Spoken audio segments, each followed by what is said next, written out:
우리를 사랑하시며 가장 좋은 것으로 채워주시는 은혜의 하나님, 오늘도 주의 전으로 우리를 인도하여 주시고 다시 한번 주신 모든 것들을 되새기며 만족하게 하심을 감사드립니다. 감사와 은혜의 바다에 헤엄치며 참 기쁨과 자유함을 누리던 우리가 어느 순간 나봇의 포도원을 발견하고 돌진하여 끊임없는 고통과 아픔 가운데 자신을 가두고 있는 것을 발견하게 됩니다. 주님 말씀을 붙잡고 나는 오직 주님 주신 것으로 만족하리라. 모든 성도가 욕심의 사슬에서 자유를 얻고 나누며 섬기는 귀한 삶을 살게 하여 주시옵소서. 포도원을 빼앗기고 피 흘린 나봇과 같은 우크라이나를 위로하여 주시고 지금이라도 가진 것으로 만족하고 약자를 위로하며 평화를 지키기 위해 가진 힘을 사용할 수 있는 하나님이 기뻐하시는 러시아가 될 수 있도록 그들의 마음을 돌려 주시옵소서. 대한민국을 핵의 위험으로부터 지켜주시고 위정자들이 하나 되어 이 나라의 상처를 싸매고 함께 미래를 향해 도약할 수 있는 지혜를 내려 주시옵소서. 영성교회에 부어주시는 은혜를 감사드립니다. 특별히 담임 목사님의 전하시는 말씀이 거울되어 우리를 비추어 주심 감사드립니다. 말씀 듣는 모든 성도의 심령에 깨끗한 그릇이 되고자 하는 소망을 주시고 그 소망을 따라 귀한 쓰임받게 하여 주시옵소서. 원로 목사님 맡겨주신 비전 선교의 사역을 잘 감당하실 수 있도록 강건함을 더하여 주시니 감사합니다. 복음이 하약하시는 곳마다 보호하여 주시고 날마다 새 힘을 더하여 주시옵소서. 대신방을 통하여 닫혀있던 성도들의 마음의 문이 열리게 하여 주시고 뿌려진 말씀을 통하여 주신 은혜와 주실 은혜를 사모하여 주의 전으로 그 발걸음을 인도하여 주시옵소서. 샤인 지저스 집회와 제이하우스 부부학교를 통하여 교회 인자들을 잘 양육될 수 있도록 모든 성도가 관심을 갖고 권면하여 잘 참석하게 하여 주시옵소서. 국내에 있는 교회의 모든 기관들 맡겨주신 일들 잘 감당케 하시고 해외 각지의 선교사님들 교회의 문을 열고 나아가 담대히 복음을 전할 때 능력의 하나님을 만나게 될 줄 믿습니다. 소년 소녀 가장 디아스포라 군장병과 해외에 유학하고 있는 자녀들 지켜주시옵소서. 이제 말씀에 귀를 기울입니다. 김남수 목사님을 통하여 주시는 말씀에 큰 은혜 받게 하여 주시옵소서.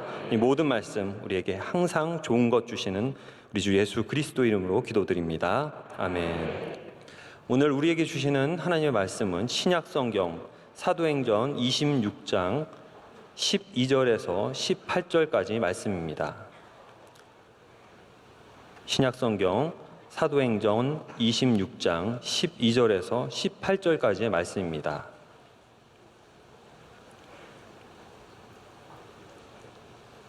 신약성경 사도행전 26장 12절에서 18절까지 말씀, 저와 여러분이 한 절씩 교독하고 마지막 절은 합독하겠습니다.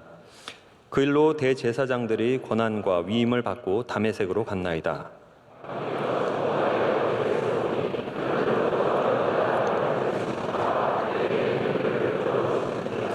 우리가 다 땅에 엎드려지매 내가 소리를 들으니 히브리 말로 이르되 사울아 사울아 내가 어찌하여 나를 박해하느냐. 가시채를 뒷발질하기가 내게 고생이니라.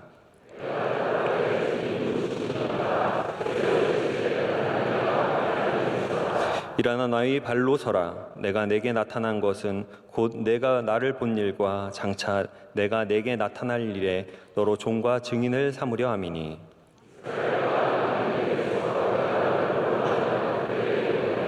함께 읽겠습니다. 그 눈을 뜨게 하여 어둠에서 빛으로 사탄의 권세에서 하나님께로 돌아오게 하고 죄 사함과 나를 믿어 거룩하게 된 무리 가운데 기업을 얻게 하리라 하더이다. 아멘. 말씀으로 은혜 받는 시간입니다. 뉴욕 프라미스 교회 원로 목사님이신 김남수 목사님께서 주님 누구시니까 라는 제목의 말씀을 전하실 때 큰 은혜의 시간이 될 줄로 믿습니다. 할렐루야.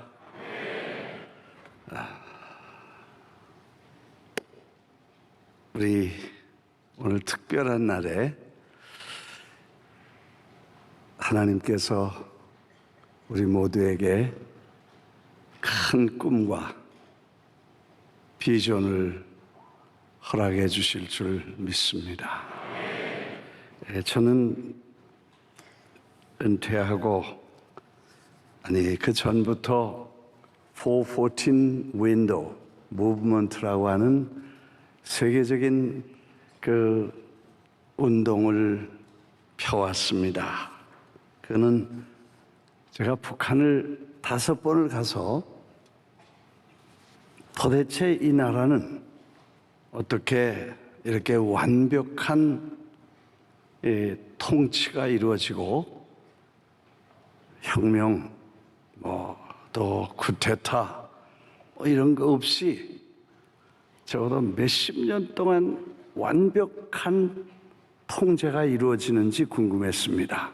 가보니까 아이들을 몽땅 부모에게서 출생하면 바로 젖되기 전에 벌써 젖먹이반부터 아이들을 당에 바칩니다. 그리고 부모들은 어린이를 기르는 노동을 하지 말고 그 노력을, 그 에너지를 조국 통일에 바쳐라.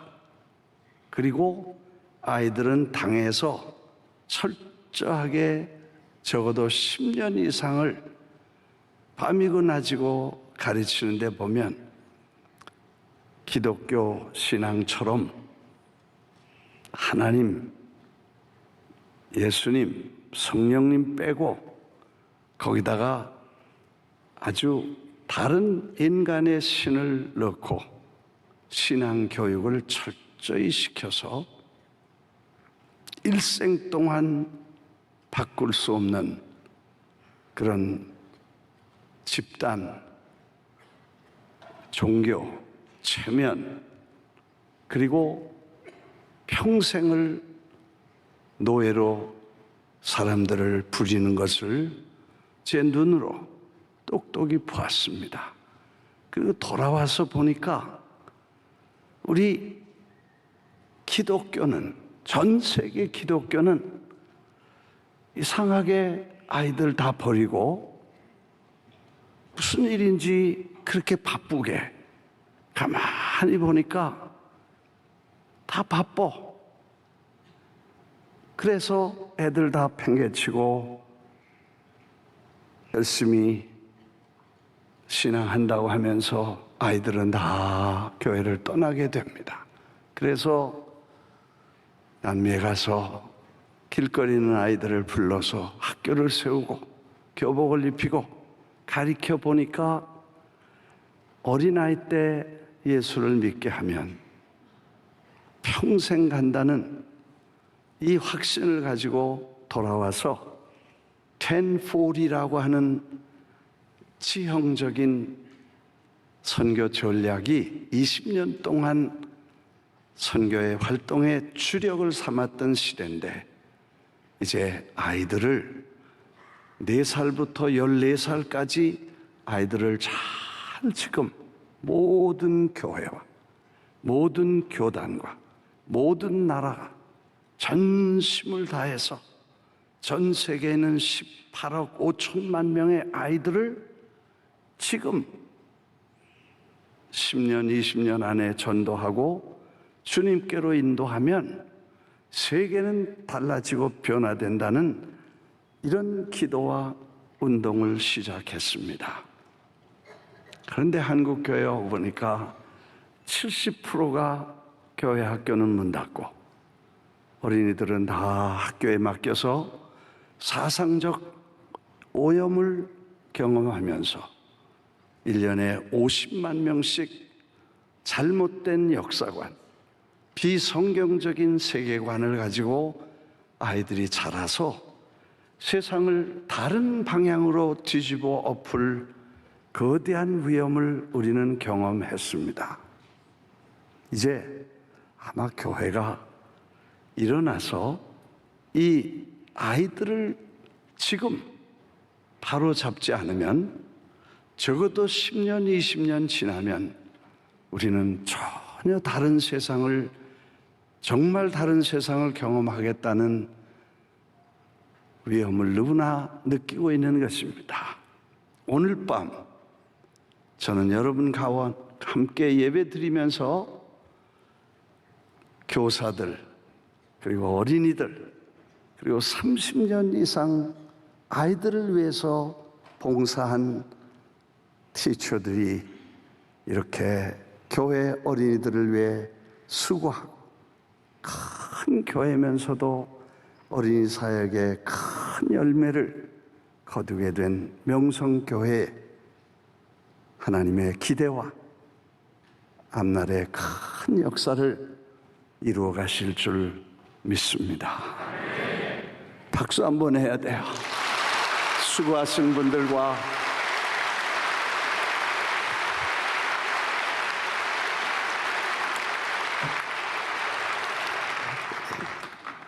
목회하다 보니까 별거 다 물어봐. 목사님, 우리 며느리 그 교회에 어떤 처녀가 있는데 중매가 들어왔는데 그 자매가 어떤 사람인지 알아봐 주세요. 그런 질문도 받고, 또 우리 사위를 얻는데 어느 교회에 주일학교 반사래요. 그래서 내가 우리 교회 주일학교 반사나 다른 교회 주일학교 반사나 애들을 위해 눈물과 기도로 시간과 생애를 바쳐 봉사하는 분은 묻지 말고 결혼시켜라. 내 대답이야. 왜 아멘 안 하셔요? 맞죠? 이름도 없이 빛도 없이 숨어서 그 코올릭 애들, 그들과 함께 씨름하면서 그 영혼을 사랑하는 마음으로 그 아이의 앞날을 주님께로 인도하려고 기도하고 걔들을 위해서 울면서 그들을 끌고 가는 반사들은 묻지 마라. 나의 생각인데 맞았어.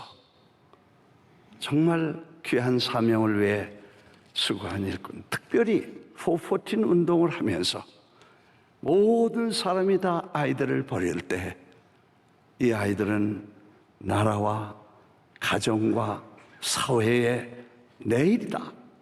이 아이들에게 운명을 걸고 그리고 하나님의 말씀을 증거하는 저들이야말로 한 시대의 영웅이고 위대한 선각자들이고 정말 최전방에서 하나님의 나라를 지키는 위대한 일꾼들이라는 걸 생각할 때 또 한 번 박수해도 아깝지 않고, 할렐루야.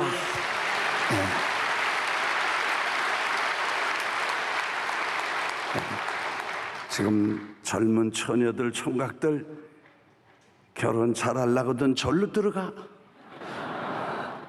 아멘. 네, 제 관점이야. 아무튼 사실 애들은요, 우리가 그 보석을 발견하지 못해요. 통계적으로 100살서부터 0세부터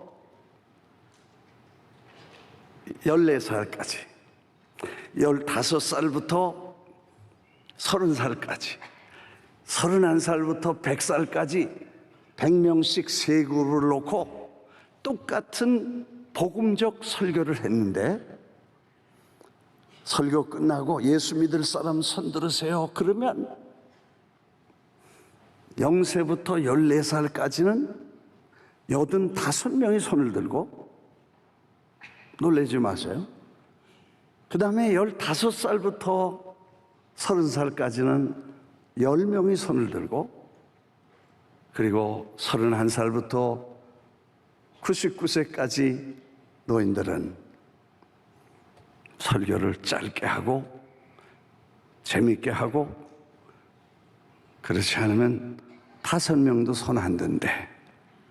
그래서 설교를 재미있게 못하려면 짧게나 해라, 그런 말이 있어.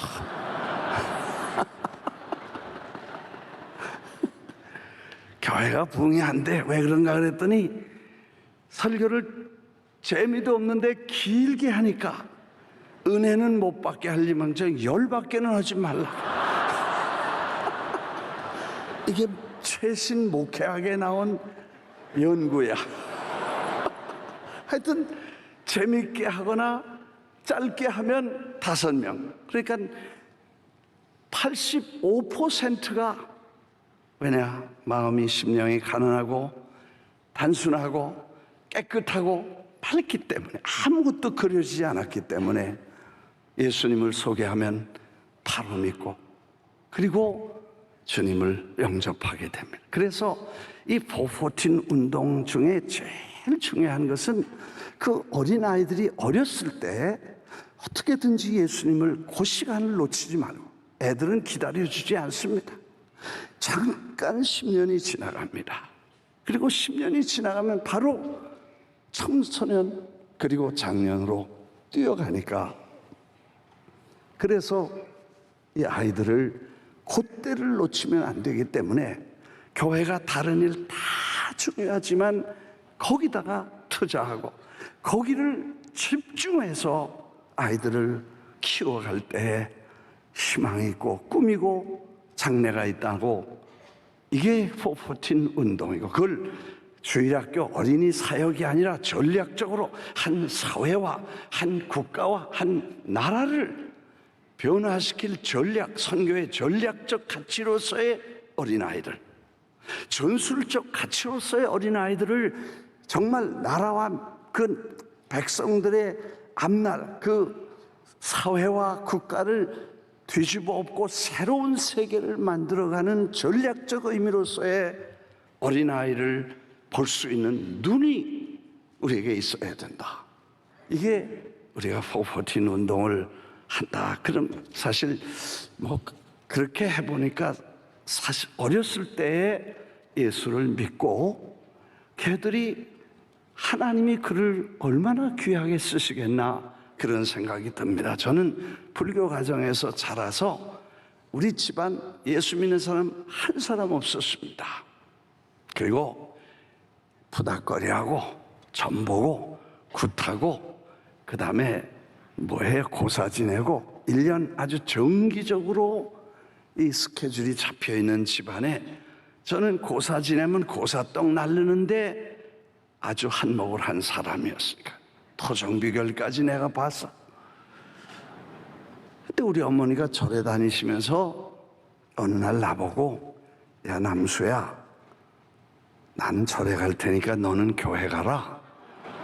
그래서 불교 어머니가 날 전도해서 내가 교회 가서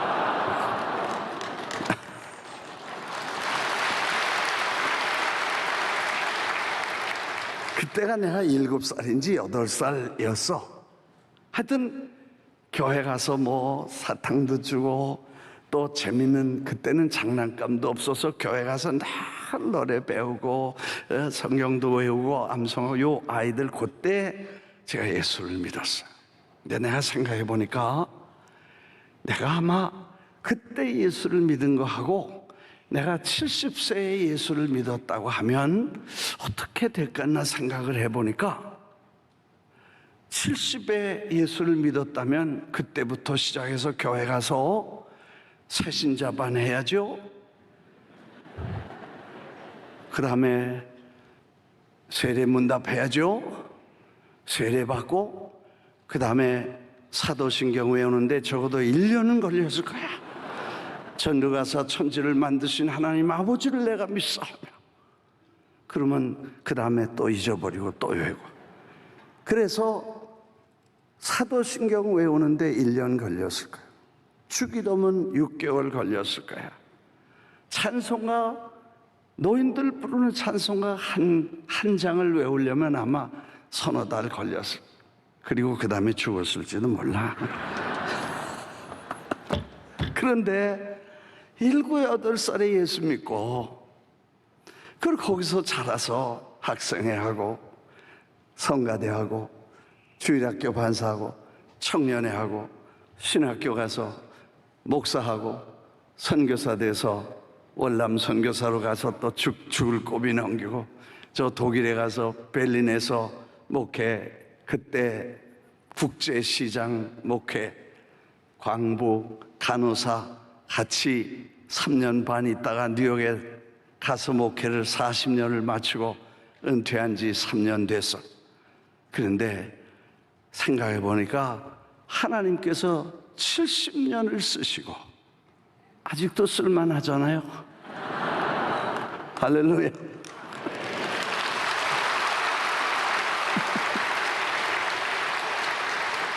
생각해 보세요. 이 계산이 나와야 되는데 왜 이렇게 소중한 시간, 쉽고 빠르고 돈 적게 들고 오래 쓰고 이렇게 굉장한 시간과 에너지와 그런 건 계산을 안 하고 다 팽개치고 교회 성장이다, 목회 성공이다, 무슨 이런 거 저런 거 난리 법석을 치면서 이거 다 팽개치면 도대체 교회는 앞날은 어떻게 되겠냐?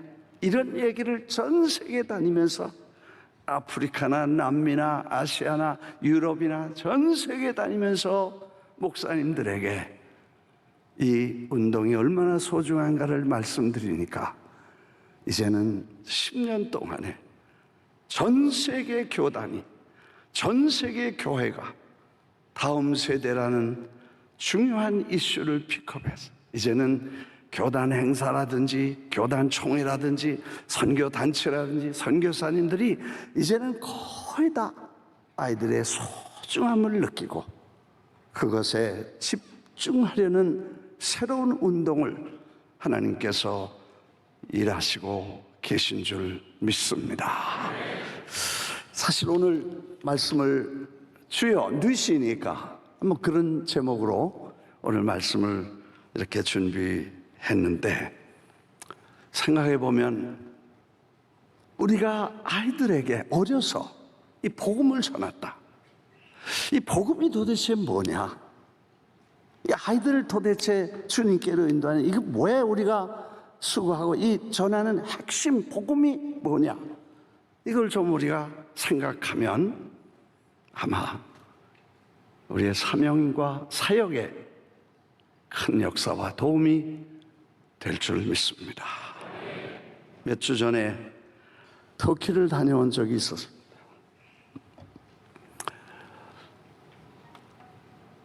터키에서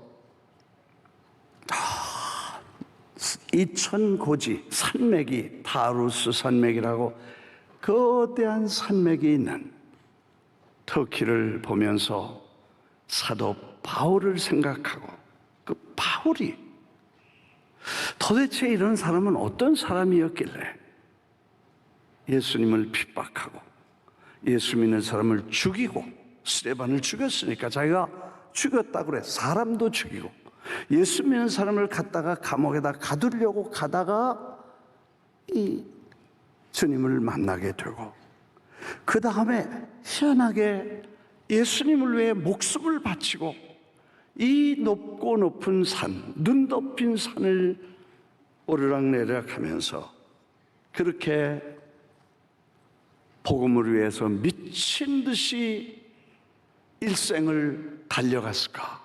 지칠 줄 모르고 거침없이 미친 사람이라는 소리를 들어가면서 그렇게 달려갔을까 하는 생각을 해본 적이 있었습니다.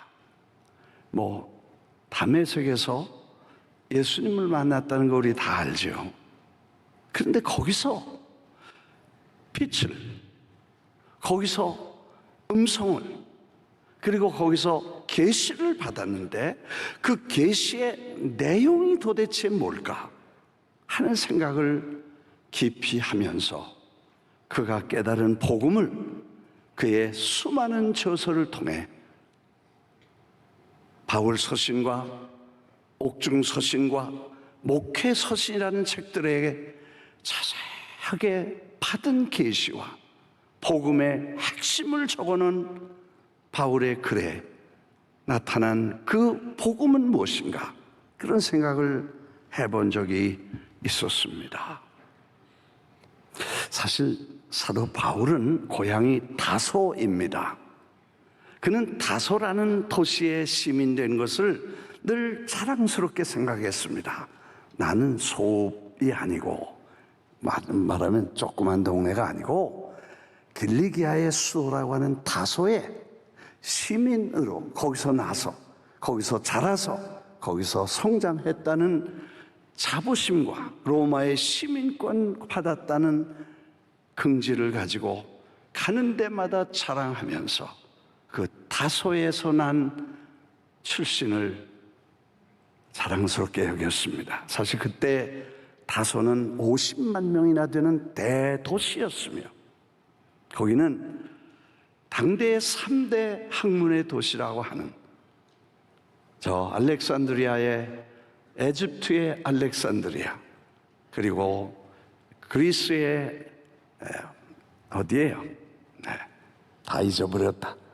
그리고 다소, 그 3대 도시가 지성과 학문의 도시였는데 거기는 수사학, 철학, 과학, 모든 세계 문명이 집합된, 그리고 언어도 헬라어, 또 유대인들은 히브리어, 그리고 라틴어, 많은 언어와 문화를 충분하게 서로 나누면서 당시의 교통과 상업과 그리고 모든 문명의 중심이 되는 도시에 태어난 사울이라는 청년.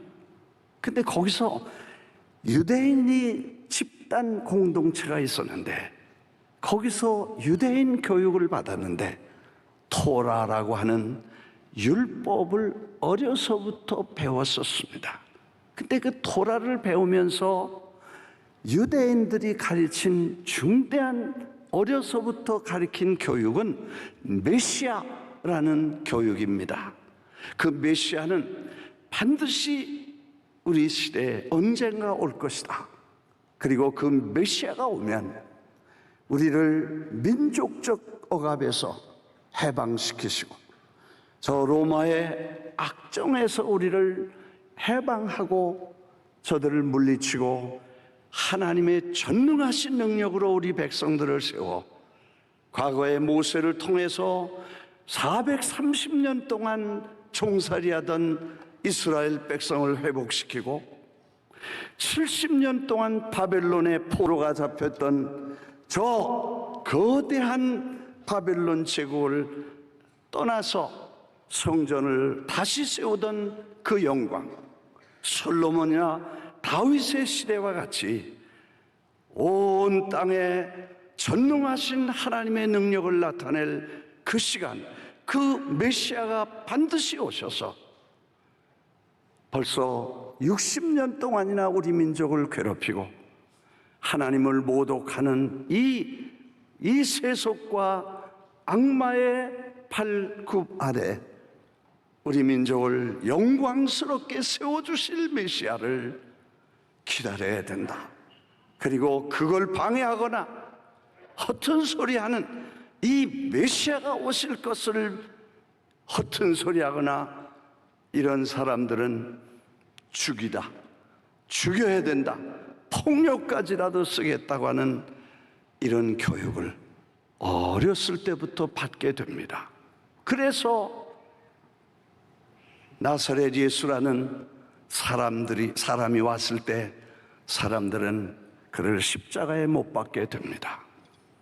그리고 그가 죽으신 후에 제자들이 부활하신 주님을 온 동네 다니면서 예수는 메시아라고 하니까 그들을 잡아 죽이고 참 메시아가 민족을 살리고 군사적으로나 무력으로 그리고 이 현실을 어떻게든지 우리 민족을 살려낼 메시아가 올 것을 기다리고 이걸 방해하는 모든 메시아는 가짜다, 죽이자.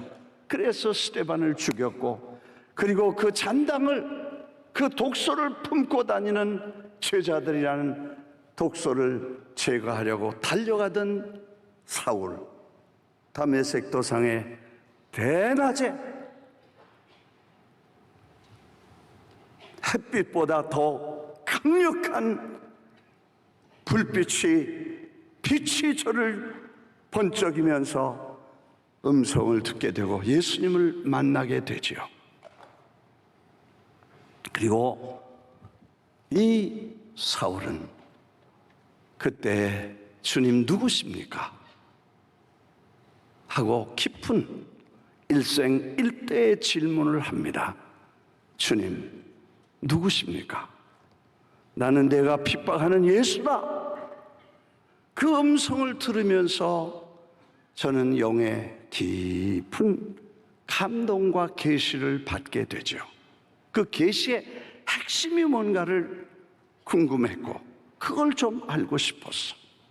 근데 그 핵심 계시 속에 그는 깨달은 메시아 예수는 우리 민족이나 먹고 사는 문제나 현실이나 이런 것들을 해결하기 위해 오시는 그런 가짜 메시아가 아니라 우주와 만물을 회복시키시고 하나님과 인간을 연결시키며 하나님의 자녀로 다시 회복시키는 영원한 하나님의 아들 만왕의 왕이여 진정한 인류의 메시아라는 걸 깨닫게 됩니다.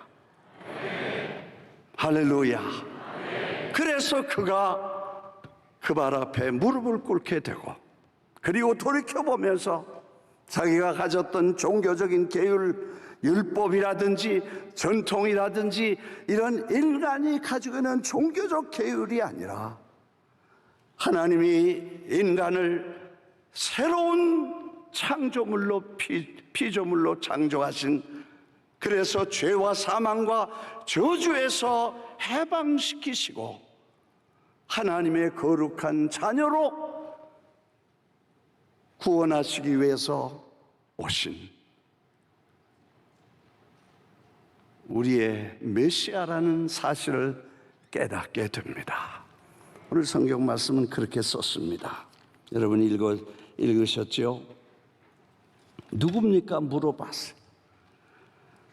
이스라엘이 너를 구원하여 그들에게 보내어 복음을 전하라고 하는 그 복음에 예수님을 통해서 그 눈을 뜨게 해서 어둠에서 빛으로 사탄의 권세에서 하나님의 자녀로 돌아오게 하고 죄사함과 나를 믿어 거룩하게 된 무리 가운데서 기업을 얻게 하리라. 할렐루야. 나는 이 말씀을 생각하면서 사도 바울이 그 빛 가운데 그냥 우리가 말하면 대낮에 햇빛보다 더 밝으면 벼락치는 불벼락같이 빛벼락을 맞았어. 그걸 갖다가 간단히 말하면 날벼락을 맞은 거야. 대낮에 그 빛의 충격을 받으면서 깨달은 계시는 예수는 인류를 구속하실 메시아고 우리를 사망과 죄에서 어둠의 자녀가 빛으로 어둠에서 빛으로 사망에서 생명으로 우리를 옮겨주시기 위해서 그 해방시키시고 죽음을 무서워하고 일생 동안 종노릇하던 우리를 그 사망에서 해방시키시기 위해서 이 땅에 오셔서 죽으시고 부활하신 영원하신 하나님의 아들이시라는 이해가 되시면 아멘 좀 해요. 좀 어려운가요? 네. 정말 이걸 깨닫고 난 다음에 그래서 사람이 구원받는 것은 율법의 행위로 아니고 하나님의 은혜로 된다고 결정을 하고 사실 하나님은 그리고 보면 두 가지 법을 가지고 인류와 모든 사람들을 다스리셨어. 하나는 율법이에요. 율법에는 심판이 있고 형벌이 있고 저주가 있습니다. 그래서 율법 앞에는 의롭게 될 사람이 한 사람도 없다고 그랬어요. 도무지 없고 아무도 모든 사람이 죄를 범하였음에 하나님의 영광에 이르지 못했다고 하고 갈 수 없다는 거예요. 그래서 율법으로는 구원받을 자가 한 사람도 없다. 그런데 하나님께서는 하나님의 자녀가 되고 그리스도 예수의 십자가의 피 아래 들어가는 당신의 자녀들을 세법, 은혜의 성령의 세법으로 다스리는데, 거기에는 형벌이 없고 저주가 없고 심판이 없고 영원한 용서와 사랑과 은혜의 축복을 그 안에 주시고, 그 은혜의 법으로 예수 안에 들어와 주님을 영접하고 십자가 피 아래 들어가는 사람들은 율법에서 해방되고 생명의 성령의 세법이 우리를 다스려 주시고 키워 주시는 줄 믿습니다. 나는 많은 경우에 교인들에게 믿지 않는 분이 당신은 왜 교회 다녀? 예수 믿는 게 뭐야? 당신은 도대체 구원받았어? 뭐 이런 얘기를 물어보면 대답하기가 참 어렵다는 걸 목회하면서 깨달았어. 그래서 저는 어떻게 하면 베드로 전서의 3장 15절에 말씀하신 것처럼 당신 속에 있는 소망에 관한 이유를 묻는 사람에게 항상 대답할 말을 준비하고 있다가 준비돼서 묻거든 gently, 점잖게 and respectfully, 존경하는 마음, 점잖고 존경하는 마음으로 대답할 거를 항상 준비하라, 그런 말씀이 있어요. 사실 누가 왜 교회 다녀? 왜 예수 믿어? 예수 믿는 게 뭐야? 이렇게 물으면 그 대답하기 어렵습니다. 뭐 신학적으로 교리적으로 설명하려면 1시간 동안 얘기할 수 있지만 한마디 지나가다 한마디 물어보는 거 어떻게 대답하겠어요?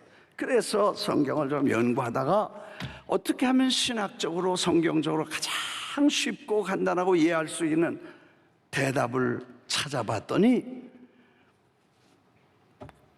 줄여서 추려보니까 예수님을 믿음으로 하나님이 아버지가 되시고 우리는 그의 자식이 되는 거다.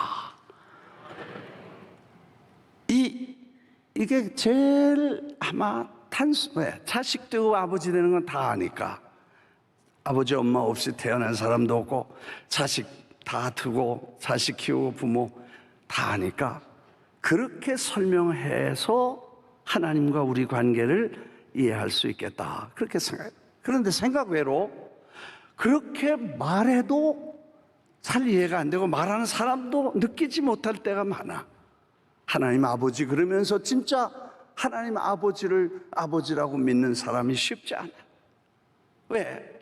하나님 아버지라고 불렀으면 걱정을 하지 말든지, 걱정을 하려거든 아버지라고 부르지 말아야지. 아멘. 아버지라고 불러놓고 걱정하고 있어?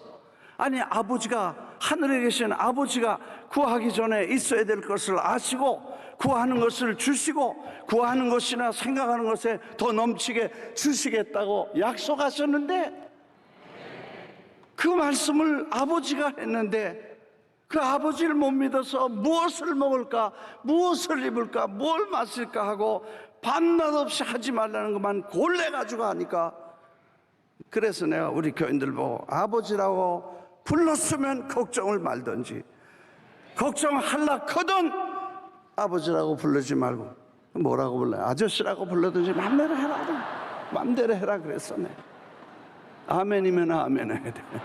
맞죠? 네. 입은 삐뚤어져도 말은 바로 하라 그랬잖아요. 그래서 아버지가 되신다는 게 얼마나 대단한 건지, 저는요 사실 그 단어 하나가 아버지, 어머니, 자식이라는 의미를 너무 깊이 깨닫게 됩니다. 정말 부모가 뭔지 자식이 뭔지 이건 계산이 안 되고, 이거는 설명이 안 되고, 이건 무엇으로도 바꾸거나 자르거나 교환이 불가능한 절대적인 신비한 관계가 부모와 자식인데, 그래서 사도 바울이 하나님이 우리를 위하시면 누가 우리를 대적하며, 하나님이 우리를 의롭다 하시면 누가 우리를 죄 있다고 할까? 하나님이 우리를 붙잡아 주시면 그 하나님의 사랑에서, 예수 안에는 하나님의 사랑에서 누가 끊을 수 있냐?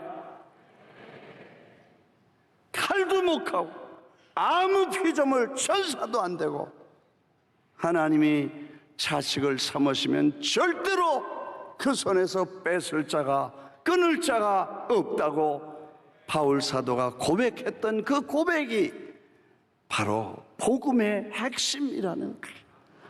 믿으시면 아멘 하십시다. 할렐루야. 우리 하나님께서 우리를 자녀로 삼으셨기 때문에 여러분을 붙잡으시고 인도하시고 자녀 삼으신 이것 때문에 우리는 하나님 앞에 구원을 받습니다. 사실 우리는 이해하기 어렵습니다.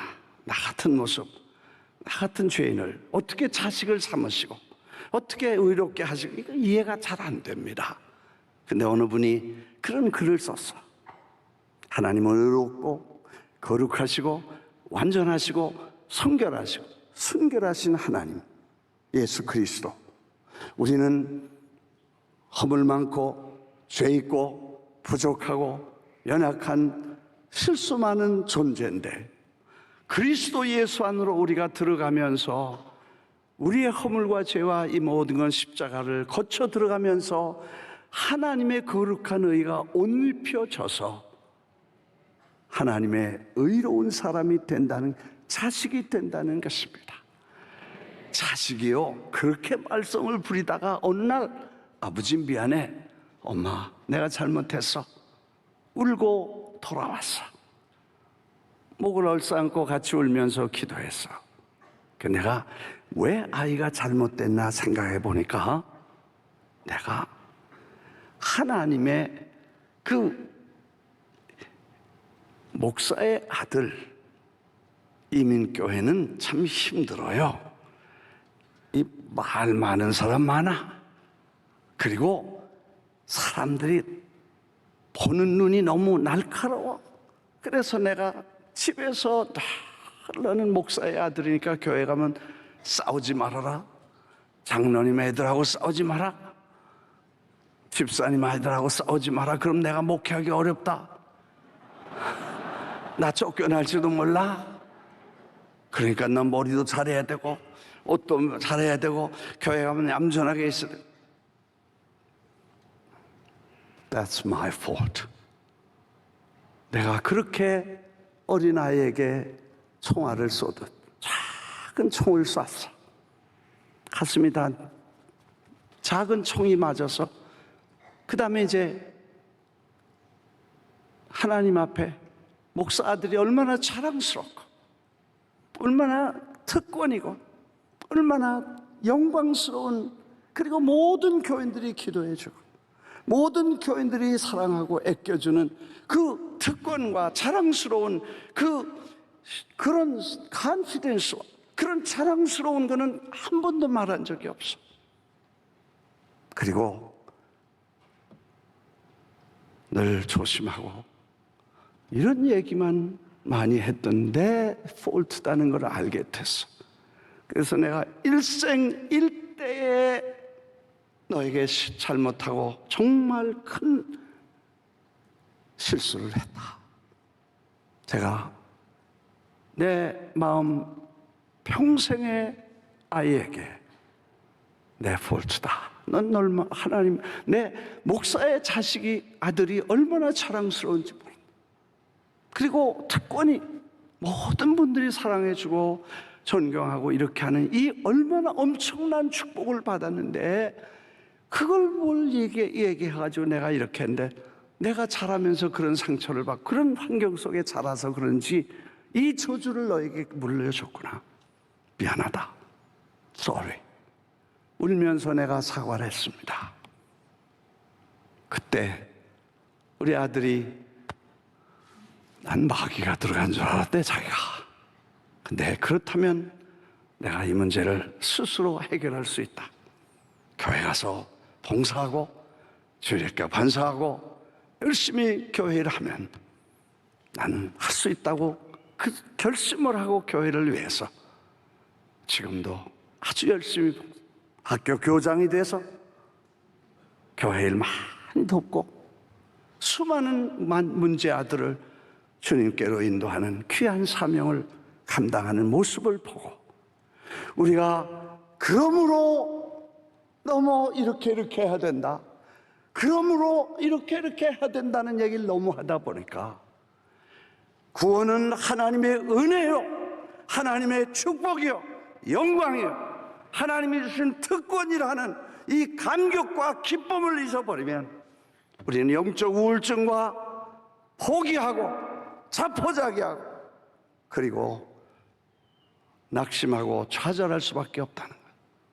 나는 오늘 여러분과 함께 하나님의 자녀된 게 얼마나 대단한 것이고 하나님의 자녀가 된 것이 얼마나 축복이며 어둠에서 빛으로 사망에서 생명으로 옮겨주신 이 엄청난 하나님의 능력과 축복이 여러분의 것이고 우리 것이고 하나님은 지금도 여러분을 율법이 아닌 은혜의 생명의 성령의 법으로 여러분을 세워주시고 잘했다, 잘한다 축복하시고 칭찬하시는 줄 믿습니다. 100% 은혜로 구원받습니다. 100% 구원받습니다. 100% 은혜입니다.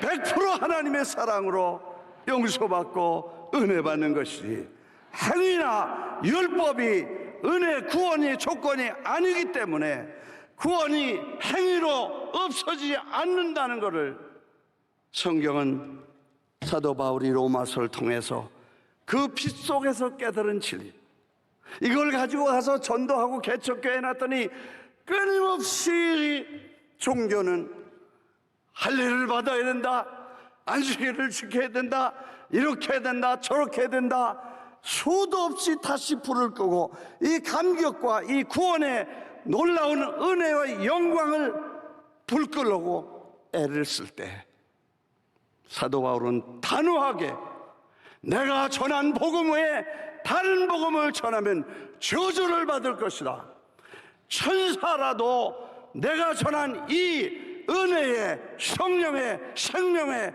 법으로 구원받은 하나님의 은혜의 구원을 다른 걸로 바꾸려면 천사라도 저주를 받겠다고 담대하게 냉정하게 엄하게 말했던 그 메시지는 오늘 우리에게도 동일하게 역사할 줄 믿습니다.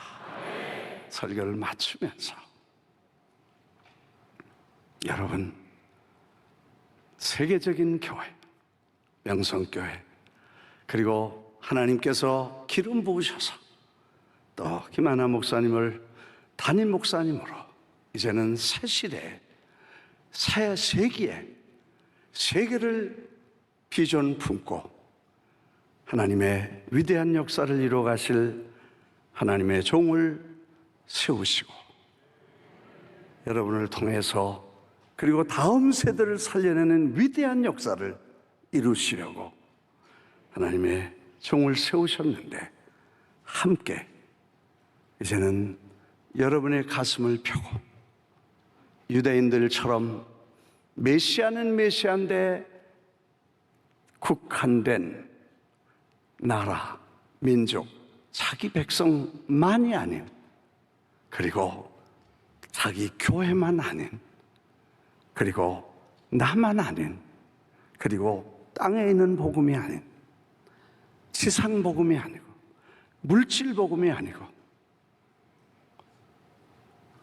현세 복음이 아니라 천국 복음, 영원한 복음, 하늘의 복음, 그리고 원대한 우주적인 하나님의 역사를 회복하고 인류와 천하 만민에게 복음을 전해서 저들을 주님께로 인도하는 마치 밝은 빛처럼 세상을 빛내게 하는 그런 명성교회가 되실 줄 믿습니다. 믿습니다. 물론 우리가 부족합니다. 그러나 걱정하지 마십시오. 내가 어렸을 때 올라올 때 보셨죠? 제가 키가 작아. 왜냐? 어렸을 때 물찌개를 너무 많이 셔서 그래. 물찌개는 깡통으로 이렇게 네모된 깡통에다가 나무를 걸고 거기다 줄을 매서 어깨에다 메고 차례 우물에서 물을 퍼가지고 저 꼭대기까지 올라가는데 이 물을 끌고 갔어. 어떤 분이 그렇게 말했어. 물통 하나가 자꾸 부딪히면요, 자꾸 찌그러지고 찌그러지는 대로 또 부딪히면 거기 조금 새요. 그 물통이 새는 물통이 하루는 주인에게 말했대. 주인님, 제가 이렇게 힘들게 물찌개를 저 날르는데 새서 이만큼씩 줄어드니 얼마나 미안한지 저를 갖다 버리시고 다른 새 물통으로 바꿔서 찌개를 바꿔주십시오. 주인이 하는 말이 괜찮아. 아무 걱정하지 마라.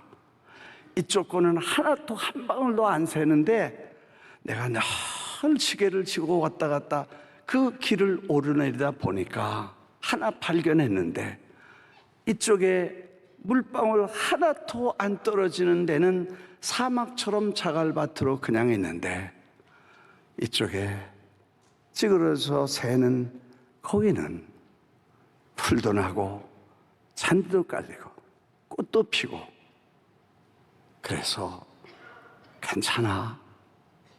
그렇게 위로했다는 말을 듣습니다. 우리는 살면서 부딪히고 찌그러지고 울고 불고 땀 흘리고 눈물 콧물 흘리면서 찌그러진 모습이 우리의 모습이지만 그 눈물과 그 기도를 그 새는 물방울을 통해서 바닥에는 풀이 생기고 꽃이 피고 그리고 거기에 많은 생명체가 우리를 통해서 살아난다는 걸 주님이 보시면 우리를 버리거나 우리를 바꾸거나 하지 않으시는 전능하신 하나님의 손길이 같이 하실 줄 믿습니다. 믿습니다. 나는 이 주님이 나의 평생을 나와 함께 계시고 이 좋으신 아버지, 하늘에 계신 아버지를 소개하는, 그래서 하나님께서 우리를 지금도 자식으로 붙잡고 영원한 하나님의 집에 기업을 얻을 때까지 그 기업 속에 들어가서 천국을, 영원한 천국을 우리에게 소망하시고 그걸 갖게 하실 때까지 우리를 인도해 주실 줄 믿습니다. 기도하겠습니다.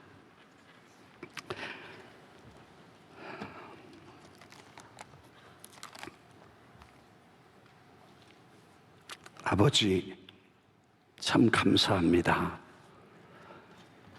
오늘 저녁에 우리가 어떻게 구원을 받았으며 하나님이 우리를 어떻게 자녀를 삼으셨으며 우리를 지금도 어떻게 꼭 잡고 인도하시는지 배웠습니다. 들었습니다. 감사합니다.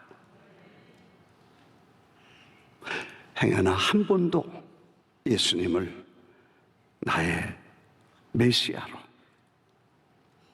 나를 구원하실 하나님의 아들 예수님을 마음에 믿기로 결심한 적이 없는 분이 계시면 조용히 가슴에 손을 얹어 내가 하나님의 자녀 되고 싶습니다. 아버지 없는 고아로 방황했습니다. 오늘 예수님을 영접하겠습니다. 가슴에 손을 얹으시면 기도해 드리겠습니다. 주님, 이 복음을 한 영혼에라도 내 생에 만나는 많은 사람, 아니 한 어린아이에게라도 전해서 예수 믿게 하겠습니다. 결심하는 분도 가슴에 손을 얹어 주십시오. 주님, 오늘 결심합니다. 주님을 영접하고 이 예수님의 은혜로 하나님의 자식이 되어서 주님 앞에 살게 하시니 감사합니다. 이제 하늘의 아버지가 계시니 아무것도 염려하지 말고 믿음으로 주님을 섬기고 아버지의 왕국과 아버지의 나라를 위해서 일생을 바치는 하나님의 사람들이 되게 해 주실 줄 믿습니다. 감사를 드리고 하나님께서 세우신 명성교회와 원로 목사님, 담임 목사님, 사랑하는 모든 권속들에게 하나님께서 이 성령의 놀라운 능력과 이 복음의 위대한 역사가 이 시대와 나라와 세계를 살리는 거대한 불길이 되게 해주실 줄 믿고 예수 그리스도의 이름으로 기도합니다. 아멘. 우리 뜨겁게 하나님께 영광을 돌리고 감사해서 받습니다. 원로 목사님 나오셔서 축도해 주시겠습니다.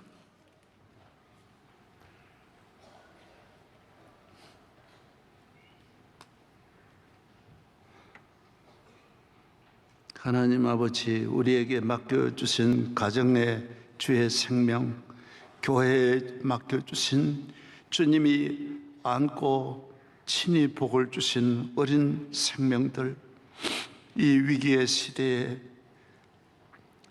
한 아이가 나일강에서 건짐을 받아 이스라엘을 구원하듯이 주여 우리 교회에 자라나는 어린 생명이 나라와 민족과 세계를 살리고 통일시대의 지도자가 되게 하여 주시고 나라와 민족을 축복하고 이끌어가는 위대한 인물들이 이 안에서 많이 일어나게 하여 주옵소서.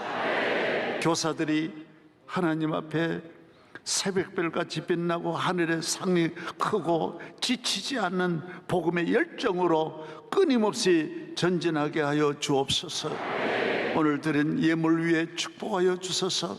복음을 위하여 어린 영혼 수많은 죽어가는 생명을 구원하는데 정금같이 오병의 기적같이 사용하여 주시옵소서. 주시옵소서. 오늘 저녁에 말씀을 듣고 사명을 깨닫고 5대 6대주로 나가는 젊은이들이 우리 교회에 많이 일어나게 하여 주시고 병마가 떠나가고 저주가 떠나가게 하여 주옵시고 귀하신 우리 김 목사님, 하나님께서 그에게 뜨거운 성령의 열정을 주셨사오니 죽어가는 이 땅에 수많은 영혼을 구원하는데 주님 손발이 되어 주시고 독수리의 날개로 늘 인도하여 주시옵소서. 이젠 우리 주 예수 그리스도의 한량없는 은혜와 하나님 아버지의 한량없는 넘치는 사랑과 보혜사 성령님이 이 패역한 시대에 우리에게 온갖 능력과 권세로 함께하여 주시고 우리 모든 성도들 집에서 예배드리는 하나님의 자녀들까지 일일이 은혜를 주시고 주의 종이 앞으로 하나님 무거운 이 짐을 넉넉히 감당할 수 있도록 충만한 은혜를 천배만배 부어 주시옵시기를 간절히 축원하옵나이다. 아멘.